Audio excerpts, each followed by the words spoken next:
A staple in our community goes up in flames. We've been following this breaking news story about the fire that broke out at the Mount Charleston Lodge. Want to get you out to Mount Charleston right now, where fire officials are giving an update.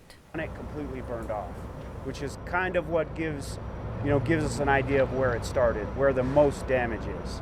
Where it burned the longest and the hottest. That's where we start our focus, and we think we have that identified. And there's no roof structure on top. It all burned off.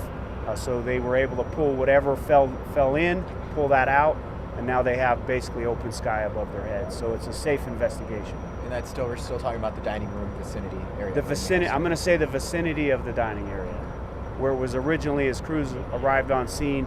Again, Mount Charleston Fire Protection District crews were first to arrive on scene, and they reported heavy fire in the vicinity of the dining area. Can you talk about the weather? The light rain, is it making a difference at all, or are you guys expecting heavier rain? Currently, the rain is not having an impact. If it was heavier rain and if it was earlier in the incident, that would assist us with any embers, that were going up into the sky and possibly falling on either, the dry timber up here or people's homes. But earlier this morning, the weather was more clear and sunny when the fire started. And so currently with this light drizzle, it's not having an impact one way or the other. Can you talk about how important it was to get on this fire early and the dangers that came with this, and who should be credited for keeping it to this one structure? Honestly, it was a joint effort. I'll say again that the City of Las Vegas Fire Department, because of their vicinity in the Las Vegas Valley, they cover the majority of the Northwest, where Clark County units cover the majority of the south end of town and east ends of town. The city units were primarily here first. We did have Mount Charleston Fire Protection District, who launched an early attack to put water on the fire and try to keep it from growing as best they could. But a fire like this really requires a lot of resources. And we have what's called automatic aid agreements, where we all help each other out automatically. So when a call comes in, our central dispatch center just sends whatever the closest resources are. And for this particular incident, the majority of those resources were the City of Las Vegas. Could have been worse though, with up here in this terrain? Absolutely. If we didn't get water on the fire, I think it's very likely that it could have spread to some of these adjacent lodges. And you can see all the adjacent lodges around here have pine trees, and it only takes one pine tree for another pine tree and then another. Pretty soon we could have potentially had, a large forest fire.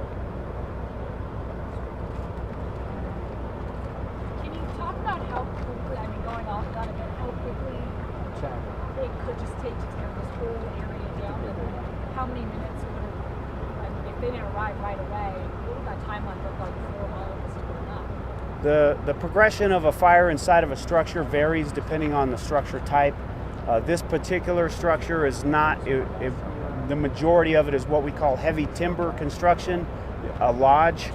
So it's old pine, logs, etc., stacked on top of each other. Those don't burn as fast as a typical, what we call a lightweight structure, that like our homes in Las Vegas. So they don't burn as fast, but they do put off a lot of radiant heat.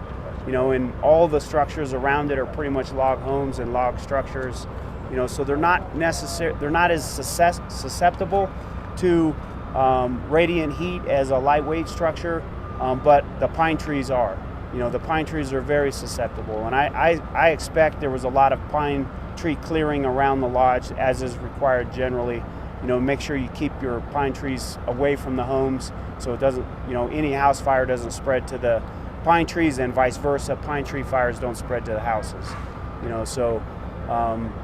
Again, this was a great effort by all parties involved, all departments that responded. We always work well together, and this is another example of where we were able to get up here quickly, respond from town, get up here quickly, and keep this fire from extending. Have you had an opportunity to talk with the owners? I have not, but we are in contact with the property owners. When you saw the fire, was there any concern from you about being able to get all the trucks up here with the elevation, the weather, the winding roads? Any of that cause a concern for you during the timeline of putting it out? The answer to that is no, and the reason is because we have a close relationship with the departments that are up here. Not only the Mount Charleston Fire Protection District, but also the U.S. Forest Service. So this isn't our first time coming up here. here we have the City of Las Vegas truck company that's departing and heading back to Vegas. No injuries, right? There have been no injuries. We still have not been able to search the interior of the structure for potential victims or fatalities. We have very low degree of suspicion that there was ever anybody in there. There's no reported persons lost.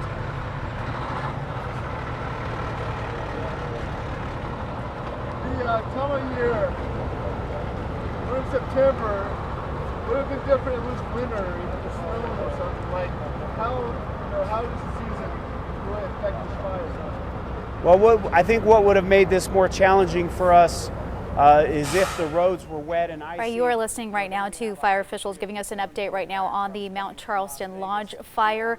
You can still see the activity behind him, the fire trucks on scene. Images that we had earlier showed all of the smoke. When we were listening to the fire official there, he was saying that there was a heavy fire in the vicinity of the dining area. They're still trying to figure out where this whole thing started.